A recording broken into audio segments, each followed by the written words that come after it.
நிதிச்சுமை காரணமாக பொங்கலுக்கு 1000 ரூபாய் வழங்க முடியவில்லை என அரசு கூறுவது கட்டுக்கதை என விமர்சித்த பாஜக மாநில தலைவர் அண்ணாமலை உடனடியாக 1000 ரூபாய் பொங்கல் பரிசு வழங்க வேண்டுமென வலியுறுத்தினார். மாநில அரசுக்கு நிதிச்சுமை என்பது கட்டுக்கதை. 90,000 கோடி ரூபாய் கடன் வாங்கியிருக்கிறீங்க. அடுத்த ஆண்டு 1 லட்சம்.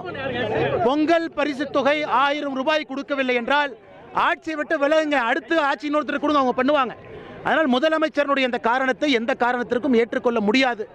விவசாய பெருமக்களுக்கு பொங்கலுக்கு வெறும் 103 ரூபா கணக்கு அவங்க சொல்றது எல்லாம் சேர்த்தி, அதுவும் போனால் 40 ரூபாய்க்கு அந்த பொருள் பொறாது.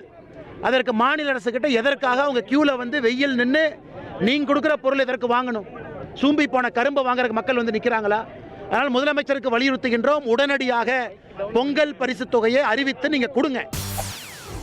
செய்திகளை உடனுக்குடன் தெரிந்து கொள்ள உடனே சப்ஸ்கிரைப் பண்ணுங்க.